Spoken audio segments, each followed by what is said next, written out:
வணக்கம் மக்களே, எப்படி இருக்கீங்க? நல்லா இருக்கீங்களாப்பா? யூடியூப் சம்மந்தப்பட்ட வீடியோவை பார்க்குறவங்க, நம்ம யூடியூப்பில் இருக்கிறவங்க, மீடியாவில் இருக்கிறவங்க, நம்ம வீடியோவை விரும்பி பார்க்குற தங்கச்சி, அண்ணன், அக்கா, சகோதரர்கள் எல்லோரும் நல்லா இருக்க இறைவனை வேண்டிக்கிறேன்ப்பா. ஆமாம், நீங்களும் நாங்கள் நல்லா இருக்கணும்னு நீங்கள் இறைவனை வேண்டிக்கோங்க.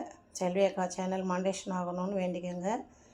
செல்வி அக்கா சேனல் நல்லா ரீச் போகணும், நல்ல முறையில் பண்ணுறாங்க அப்படின்னு லைக் பண்ணி ஷேர் பண்ணுங்கள் மக்களே.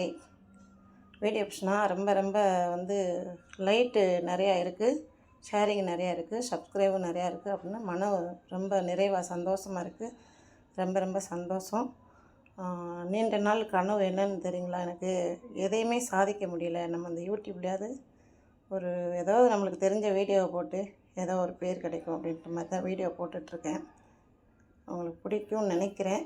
அக்காவுடைய சேனல் ஏதோ தெரிஞ்ச அளவுக்கு போடுறேன் வீடியோவை. தெரியல, ஏதாவது இல்லை இப்படி தான் பண்ணணும், இப்படி தான் போடணும் அப்படின்ற மாதிரி தெரிஞ்சிச்சுன்னா நீங்கள் கமெண்டில் தமிழ் எழுதி எனக்கு ஷேர் பண்ணுங்கள்.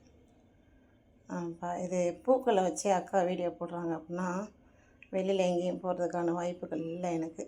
அதனால் நம்ம வீட்டு பக்கத்தில் பூக்கிற பூவு சாமிக்கு யூஸ் பண்ணிக்கிடுவேன். அப்படியே வந்தால் ஒரு வீடியோ போட்டுக்கிடுவோம். இன்றைக்கி பாபாவுக்கு இந்த மலர்களை சமர்க்க போகிறேன். இதுதான் நம்மளால் முடிஞ்சது தெய்வத்துக்கு. ஆமாம், எல்லோரும் நல்லா இருக்கணும். நம்ம பிள்ளை புருஷன் நல்லா இருக்கணும். பெண் குழந்தைகளுக்கு நல்ல கல்விகளை போதிங்க. நல்லா இப்படி இருக்கணும் அப்படி இருக்கணும், நல்லா கட்டுச்சுட்டாக வளங்க. ரொம்ப ஆடம்பரமாக இருக்கக்கூடாது. வருங்காலம்லாம் ரொம்ப வித்தியாசமான காலமாக வரப்போகுது. நம்ம காலமே எப்படி இருக்குது, இன்னும் வரப்போகிற காலம் எப்படி இருக்குன்னு தெரில. அதனால் நம்ம பிள்ளைகளை கரெக்டான முறையில் வளங்கப்பா. ஆமாம், பெண் குழந்தைகளை நல்லா சேஃப்டியாக பார்த்துக்குங்க. பெண் குழந்தைகளை வந்து நல்லா படிக்க வைங்க. அதே மாதிரி பசங்களையும் நல்லா இப்படி இருக்கணும் அப்படி இருக்கணும்னு சொல்லி வளங்க. பாசத்தை ஊட்டி வளங்கப்பா. வருங்காலத்தில் பாசம்தான் ரொம்ப அதிகமாக. பாசம் கிடைக்கலையே அப்படின்னு ஏங்கக்கூடாது. பாசத்தோடு வளங்க பிள்ளைகளை.